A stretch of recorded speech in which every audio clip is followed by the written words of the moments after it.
Hello students, आज हम turgor pressure, valve pressure, diffusion pressure deficit in सब का रिलेशन पढ़ेंगे कि कोशिकाओं में टर्गर प्रेशर क्या होता है, वाल्व प्रेशर क्या होता है, डिफ्यूजन प्रेशर डेफिसिट क्या होता है और इनके क्या इम्पैक्ट आते हैं। मैंने कल जो टॉपिक लिया था उसमें आपको थोड़ा सा ऑस्मोसिस और ऑस्मोटिक प्रेशर के बारे में बताया था और उसे ही आगे बढ़ाते हुए हम लोग शुरू करते हैं। टर्गर प्रेशर ये कोशिका की संरचना है, इसमें सेल वॉल, सेल मेम्ब्रेन और अंदर ये साइटोप्लाज्म है। उसके अंदर अब ये कोशिका जो दिख रही है उसमें पानी कैसे पहुंचता, पानी कैसे निकलता है, ये कॉन्सेप्ट पे बात करेंगे। तो किसी भी कोशिका को यदि हम प्योर वाटर में जो सॉल्वेंट होता है यूनिवर्सल उसमें रखें या फिर हम हाइपोटोनिक सॉल्यूशन में रखें, दैट मीन्स जो सेल साइड कोशिका का है उससे कम कंसंट्रेशन वाले पानी के अंदर हम या सॉल्यूशन के अंदर हम कोशिका को रखते हैं तो उस स्थिति में पानी कोशिका के अंदर जाना शुरू करता है। तो अंदर जाएगा तो वहाँ पर पानी जैसे जैसे अंदर एंट्री लेगा तो वो इन वाल्स पर मेम्ब्रेन है और इन वाल सेल वाल है, इन वाल्स पर पानी प्रेशर बिल्डअप करेगा और इधर भी पानी प्रेशर बढ़ेगा, इधर भी करेगा। तो जो अंदर पानी की वजह से सेल कंटेंट अपना वाल प्रेशर बनाते हैं, अपना दबाव बनाते हैं, द्रवस्थितिक दाब बनाते हैं जो मेम्ब्रेन पर लग करके अल्टीमेटली सेल वॉल पर जाता है। तो इसको बोलते हैं टर्गर प्रेशर, जो द्रवस्थितिक दाब कहलाता है एक तरीके से। और अंदर पानी की उपस्थिति की वजह से जितने भी सेल कंटेंट्स हैं वो सेल मेम्ब्रेन की तरफ जाते हैं और ये दबाव बनाते हैं, तो इसको बोलते हैं टर्गर प्रेशर। इस टर्गर प्रेशर की वजह से ही कोशिका टर्जिड होती है। टर्जिड होने का मतलब स्फीत अवस्था में रहती है, जिसमें सारे सेल ऑर्गेनेल्स बिल्कुल अपनी जो शेप मेंटेन करते हैं वैसे रहते हैं और सेल वॉल की जो पोजीशन है वो भी मेंटेन रहती है और पूरा कोशिका पानी की कमी महसूस नहीं करती है। और उस स्थिति में साम्यावस्था तब हो जाती है जब कोशिका टर्जिड होती है। बाहर के वातावरण में भी उतनी कंसंट्रेशन है और अंदर वाले में भी इतनी है, तो इसका मतलब न तो पानी या मॉलिक्यूल बाहर के लिए देगा न लेगा, यानी कि आइसोटोनिक इक्विलिब्रियम साबित हो जाता है। ऐसी स्थिति में जो साम्यावस्था बन जाती है उस स्थिति में टर्गर प्रेशर और वाल प्रेशर बराबर हो जाते हैं। टर्गर प्रेशर जो अंदर से बाहर की तरफ लग रहा है, वाल पर लग रहा है, उसके अपोजिट इस सेल वॉल को मेंटेन करने के लिए कोशिका की भित्ति के द्वारा भी उतना ही प्रेशर अंदर की तरफ सेल की तरफ लगाया जाता है। तो जितनी मात्रा में टर्गर प्रेशर लगा उतना ही वाल प्रेशर लगता है। तो भित्ति का जो प्रेशर लग रहा है वो उतना ही उसके बराबर लगता है, यानी कि जितना टर्गर प्रेशर लग रहा है उतना ही वाल प्रेशर लग रहा है। टर्गर प्रेशर के क्या क्या फ़ायदे होते हैं आपको इस पर भी चर्चा कर लेते हैं, क्योंकि प्लांट सेल से अपन स्टडी कर रहे हैं। तो प्लांट सेल में टर्गर प्रेशर की बहुत इंपॉर्टेंस है, यानी टर्जिडिटी क्यों मेंटेन की जाती है। आप एक घरों में गमला होता है, उसमें छोटा सा पौधा लगा होता है और आप हो सकता है 2-3 दिन पानी देना उसको भूल जाए तो अंततः वो पौधे की जो पत्तियां हैं मुरझा करके लटक जाती हैं। ऐसी स्थिति क्यों हुई? क्योंकि जितनी पानी की मात्रा कोशिका के अंदर थी वो तो निकल गई है ट्रांसपिरेशन के थ्रू और वाटर वेपर्स बन के बाहर निकल चुकी है। अब वो कोशिकाओं में वापस पानी नहीं पहुंच रहा है। ऐसी स्थिति में गमले में पानी नहीं है, अंदर सॉइल के अंदर कैपिलरी सिस्टम से जो पानी आना होता है तो पानी है नहीं, तो वो कोशिकाओं में टर्जिडिटी मेंटेन नहीं हो रही है। इसकी वजह से वो कोशिकाओं की पत्तियाँ पानी कमी होने की वजह से सारी कोशिका पत्तियाँ मुरझाने लग जाती हैं, जिसको फ्लैसिड अवस्था बोलते हैं। तो ऐसी स्थिति में जैसे जैसे ड्रॉपिंग हो जाती है लीव्स की, तो वापस हम पानी डालते हैं गमले के अंदर, तो वो कोशिकाएँ पानी लेकर के वापस टर्जिड होना शुरू हो जाती है। उस वक्त जैसे जैसे कोशिकाओं में पानी खत्म हो जाता है तो सॉल्यूट की कंसंट्रेशन बढ़ जाती है, तो यानी वाटर की डिमांड बढ़ जाती है। तो जैसे जैसे आप पानी डालेंगे तुरंत वो वाटर का अपटेक करना शुरू कर देगा और पानी डिफ्यूजन के द्वारा कोशिकाओं के अंदर पहुँच जाता है, तो अंदर तक वापस वो टर्जिडिटी की तरफ आ जाता है। तो ऐसे ही प्लांट्स के अंदर और भी बहुत सारी या एक्टिविटीज़ हैं जो टर्जिडिटी की वजह से चलती हैं, जैसे स्टोमेटा का ओपन होना या बंद होना, वो टर्जिडिटी पर डिपेंड करता है। ऐसे ही फ्लावरिंग का ओपन होना बंद होना वो भी। और इसके अलावा आपने टर्जिड मूवमेंट का नाम सुना है, उसमें कई पौधे रेस्पॉन्ड करते हैं। जैसे हम माइमोसा प्यूडिका होती है छुई मुई का पौधा, इसको अपन टच मी नॉट प्लांट के नाम से भी जानते हैं।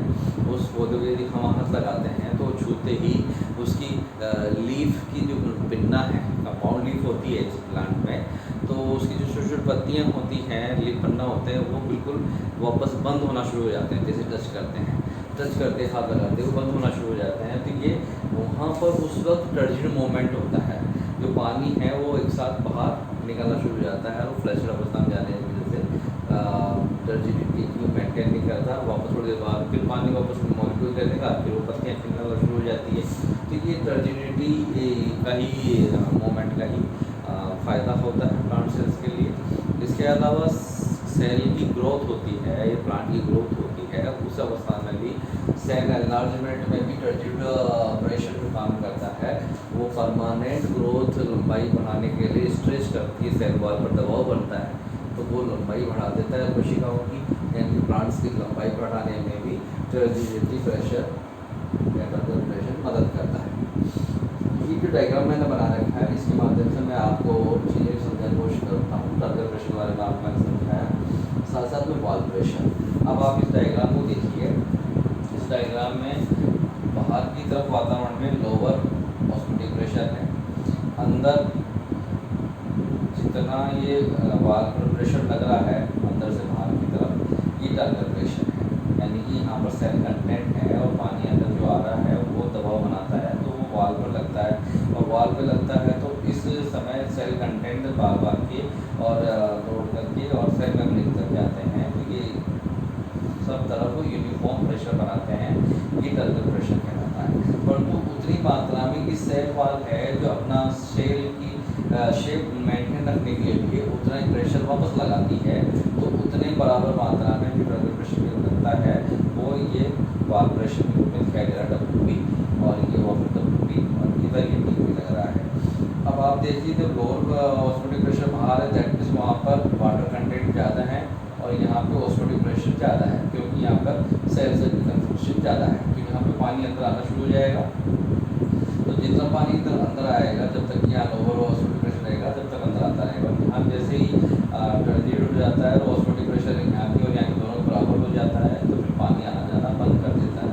और जैसे वॉल प्रेशर लगता है तो पानी बाहर की तरफ धक्का दिया जाता है, तो बाहर निकलने की कोशिश करेगा। यदि सेल परमिएबल मेम्ब्रेन है या सेमी मेम्ब्रेन है, सेल वॉल परमिएबल होती है, तो इस स्थिति में जैसे बाहर का वातावरण में लोअर ऑस्मोटिक प्रेशर होता है और यहाँ पे पानी की मात्रा ज़्यादा टर्जिड हो जाती है, तो उस वक्त तो पानी बाहर नहीं जाएगा, परंतु जैसे ही यहाँ पे ऑस्मोटिक प्रेशर बढ़ेगा तो इधर पानी बाहर जाना शुरू कर देता है। तो ये WT वॉल प्रेशर और टर्गर प्रेशर में एक रिलेशन होता है कि जितनी मात्रा में टर्गर प्रेशर लगता है उतना ही मात्रा में वॉल प्रेशर लगता है। अब मैं हम बात करते हैं डिफ्यूजन प्रेशर डेफिसिट की। डिफ्यूजन प्रेशर डेफिसिट क्या होता है? डिफ्यूजन प्रेशर डेफिसिट का मतलब आप लोग समझें, पानी हमारा यूनिवर्सल सॉल्वेंट होता है और उसका डिफ्यूजन प्रेशर मैक्सिमम होता है, यानी कि उसमें प्योर वाटर जो है मॉलिक्यूल्स, उसके अंदर और कोई सॉल्यूट्स नहीं है, केवल पानी के ही मॉलिक्यूल्स हैं।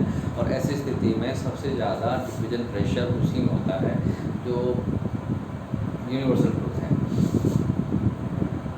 परंतु यदि हम किसी कोशिका की बात करें, कोशिका को यदि हम किसी सॉल्वेंट में डालते हैं, वो सॉल्वेंट या तो प्योर वाटर होना चाहिए या फिर कोई सॉल्यूशन में डालते हैं, तो सॉल्यूशन यदि वो हाइपोटोनिक है, यानी कि उसमें सेल की बजाय या तुलना में आइसोटोनिक सॉल्यूशन में कंसंट्रेशन कम है, तो वहाँ पर वो पानी के मॉलिक्यूल्स उस कोशिका के अंदर एंटर करना शुरू करेंगे जिस कोशिका को आपने उसमें रखा है। तो ये एक मूवमेंट चालू हो जाता है वापस पानी का अंदर आना, यानी कि सेल की कंसंट्रेशन ज़्यादा होने की वजह से। तो डिफ्यूजन प्रेशर डेफिसिट की जो परिभाषा आती है उसमें हम ये कह सकते हैं कि जो सॉल्वेंट वाटर है और जो सॉल्यूशन है या सेल सेप है अंदर, उस दोनों में कितना अंतर है, डिफ्यूज़न प्रेशर का कितना अंतर है। तो यदि वाटर प्योर है तो उसका डिफ्यूजन प्रेशर ज़्यादा है, और सॉल्यूशन है तो उसमें सॉलिड होने की वजह से डिफ्यूजन प्रेशर कम है। तो इन दोनों में जो अंतर आया वो डिफ्यूजन प्रेशर डेफिसिट कहलाता है। तो मैं इस एक डायग्राम के मार्फत आपको समझाना चाहता हूँ कि डिफ्यूजन प्रेशर डेफिसिट क्या होता है और किस तरह से इसको काम करना होता है। Diffusion pressure deficit is equal to OP minus TP। Osmotic pressure में से ये टर्गर प्रेशर घटा देंगे तो वो डिफ्यूजन प्रेशर डेफिसिट की वैल्यू आ जाती है। या यूँ कहें कि TPD is equal to OP minus WP as WP is equal to TP। जब हमने कहा कि जितना टर्गर प्रेशर लगता है उतना ही वाल प्रेशर भी लगता है, तो वाल प्रेशर को भी हम कह सकते हैं कि ऑस्मोटिक प्रेशर में से हम वाल प्रेशर खत्म करेंगे तो उतना TPD आ जाएगा। ये TPD OP माइनस TP होता है। इस वैल्यू के आधार पे हम इस डायग्राम को देखें, यहाँ पे रिलेटिव वॉल्यूम ऑफ सेल हमने दिखाया 1.0, 1.2, 1.4, और इधर है जो इक्विवेलेंट प्रेशर एटमॉस्फेरिक वैल्यू दिखाया 10 बीच में है और 20 एटमॉस्फेयर ये है। और यहाँ पे आप देखिए किसी भी कोशिका में यदि रिलेटिव वॉल्यूम 1.0 है और इसका जो मैक्सिमम TPD है, डिफ्यूजन प्रेशर डेफिसिट, यानी कि यहाँ पर डिफ्यूजन प्रेशर डेफिसिट मैक्सिमम है, ऐसी अवस्था में कोशिका फ्लैसिड होगी, यानी कि इसमें बिल्कुल भी पानी नहीं होगा। और पानी नहीं होने की वजह से यहाँ पे सेल फ्लैसिड है, उसकी सेल मेम्ब्रेन सेल वॉल को छोड़ चुकी है और वो प्लाज्मोलाइज्ड सेल बन चुकी है। अब इसी डायग्राम में आप देखिए जैसे जैसे हम इधर जाएंगे तो ये डिफ्यूजन प्रेशर डेफिसिट कम होता जा रहा है और अंदर तक आगे की डिफ्यूजन प्रेशर धीरे यहाँ पर 0 हो गया। दैट मीन्स यहाँ पर OP भी 0 हो गया और यहाँ पे फुल्ली टर्जिड सेल बन गई है, यानी कि यहाँ पर मैक्सिमम वाटर उस सेल में एंटर कर चुका है, वो कोशिका स्फीत हो चुकी है, पूरी तरह से संतुष्ट हो चुकी है, उसमें और पानी की आवश्यकता नहीं है। ऑस्मोटिक कंसंट्रेशन ऊपर मैंने लिखा है, ये टर्गर प्रेशर, तो टर्गर प्रेशर तो इधर जाएंगे तो बढ़ रहा है, इधर जाएंगे तो घट रहा है, क्योंकि इधर पानी की मात्रा कम हो रही है, इधर पानी की मात्रा बढ़ती जा रही है, तो पानी की मात्रा जिधर बढ़ेगी उधर टर्गर प्रेशर बढ़ता जाएगा। इधर आप देखिए ऑस्मोटिक कंसंट्रेशन, ऑस्मोटिक प्रेशर बनाने के लिए ऑस्मोटिक कंसंट्रेशन ऑफ सॉलिड चाहिए, तो सॉलिड कंसंट्रेशन जैसे बढ़ेगी दैट में ऑस्मोटिक कंसंट्रेशन बढ़ रही है। ऑस्मोटिक कंसंट्रेशन बढ़ने का मतलब है कि ऑस्मोटिक प्रेशर बढ़ रहा है। अब देखिए जैसे जैसे TPD का डिफरेंस बढ़ता है, यानी TPD ज़्यादा होता जाता है तो उधर ऑस्मोटिक कंसंट्रेशन हाई हो गई है, और जैसे जैसे आप इधर आएंगे लो हो गई, लेकिन यहाँ पे 0 ऑस्मोटिक प्रेशर हो गया, दैट मीन्स आपकी TPD भी 0 हो गया है। TPD will be 0 at the point of OP is 0। तो यहाँ पे सेल फुल्ली टर्जिड हो जाती है। तो ये डायग्राम एक रिलेशन शो करता है कि किस तरह से diffusion pressure deficit osmotic pressure और टर्गर प्रेशर के साथ सहसंबंध स्थापित रखता है। तो जैसे जैसे हम किसी कोशिका को आइसोटोनिक सॉल्यूशन में रखते हैं या हाइपरटोनिक सॉल्यूशन में रखते हैं, वैसे वो रिएक्शन देता है। और सामान्य सिस्टम में यदि कोशिका का बंद तंत्र है तो उसके अंदर ये ऑस्मोटिक कंसंट्रेशन यदि सेल की बढ़ जाती है ड्यू टू ट्रांसपिरेशन या वाटर लॉस की वजह से, तो उस वक्त डिफ्यूजन प्रेशर डेफिसिट बढ़ जाता है, वाटर मॉलिक्यूल कम हो जाते हैं और ऐसी अवस्था में कोशिका फ्लैसिड होने की तरफ बढ़ने लग जाती है। तो ऐसी स्थिति में प्लांट्स में हर सेल में जो डिफ्यूजन प्रेशर डेफिसिट का अंतर आ रहा है उसकी वजह से डिमांड हो जाती है कि पानी के मॉलिक्यूल्स की सॉइल के थ्रू और रूट के थ्रू ऊपर आना शुरू हो जाते हैं, और वो कोशिशें करते हैं कि हर कोशिका में जलापूर्ति करके और OPD और टर्जिडिटी की तरफ उसको बढ़ाएं और TPD और OP को 0 करें, जिससे कोशिका के सेल ऑर्गेनेल जिंदा रहे, कोशिका पूरा प्लांट सिस्टम जिंदा रहे। तो ये एक प्रवृत्ति होती है। आप ये 2 एग्जाम्पल के साथ ये डायग्राम देखिए, कोशिका A और कोशिका B। इसमें आप देखिए कि TPD के आधार पे भी पानी का मूवमेंट होता है। हाई TPD A कोशिका में और B कोशिका में TPD का अंतर देखिए, OP है 10 और TP है यहाँ पे 5। तो TPD का अंतर जो आ गया TPD equal to OP minus TP, तो OP में से TP घटाएंगे 10 में से 5 लिए तो 5 TPD बन रहा है A कोशिका में, और B कोशिका में मिल रहा है 3 TPD। जिसका टीपीडी कम है दैट मीन्स वहाँ पर पानी अधिक है, वाटर मॉलिक्यूल ज़्यादा है, वो वाटर मॉलिक्यूल एक कोशिका में जाना शुरू कर देंगे। ये तय होता है कि यदि OP ज़्यादा होता है जब भी B कोशिका में, जबकि ऑस्मोटिक प्रेशर ज़्यादा है और ऑस्मोटिक प्रेशर यहाँ पर A कोशिका में कम है, परंतु टीपीडी ज़्यादा होने की वजह से B कोशिका से A कोशिका में वाटर मॉलिक्यूल पहुँचना शुरू करते हैं। ये हाई टीपीडी यानी कि लोअर टीपीडी से हायर टीपीडी की तरफ कोशिकाओं में वाटर मॉलिक्यूल्स पहुँचते हैं। ये एक वाटर रिलेशनशिप हमने पढ़ी, इंटरनल प्रेशर क्या होता है और टीपीडी क्या होता है, टीपीडी में इस तरह से अंतर आता है। टीपीडी हमेशा मैक्सिमम होता है वाटर का, तो मेरे ख्याल से ये आपको समझ में आ गया होगा टीपीडी और टीपी का रिलेशनशिप। और अब आगे हम प्लाज्मोलाइसिस लेते हैं। प्लाज्मोलाइसिस एक्सोस्मोसिस और एंडोस्मोसिस के आधार पर काम करता है।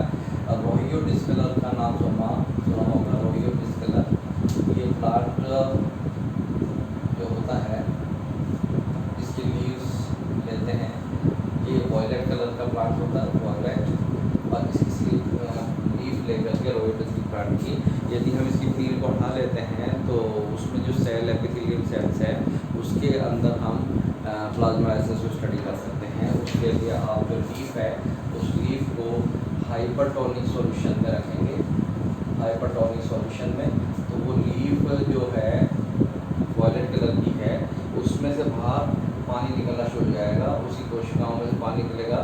तो यहाँ पे जो सेल वॉल के साथ जुड़े जो रहती है वो साइटोप्लाज्म दूर होना शुरू हो जाता है, और जैसे जैसे बाहर निकलना शुरू होगा पानी, ये वाटर है और सॉरी हाइपरटोनिक सॉल्यूशन, और ये सेल है ये बैंगनी कलर की दिख रही है, फिर इसमें से जो बैंगनी कलर का सॉल्यूशन बाहर निकलना शुरू हो जाएगा और पानी बाहर निकल जाएगा। तो यहाँ पे सेल मेम्ब्रेन अपने सेल वॉल को छोड़ना शुरू कर देगी। दैट मीन्स वो प्लाज्मोलाइसिस जो हो रहा है, द्रव्यकुंचन हो रहा है, उस द्रव्यकुंचन में प्रारंभ हो चुका है, इंसिपिएंट प्लाज्मोलाइसिस शुरू हो गया है और उसने अपनी सेल में को छोड़ना शुरू कर दिया है, और अंततः और ज़्यादा पानी बाहर निकल गया तो जो कोशिका की स्ट्रक्चर है वो इस तरह से हो जाएगी, बिल्कुल छोटा सा, तो ये साइटोप्लाज्म मेम्ब्रेन से बाउंडेड रहता है और बाकी पूरा सेल खाली हो जाता है। तो दिस इज प्लाज्मोलाइज्ड सेल, यानी कि परमानेंट प्लाज्मोलाइसिस हो गया है।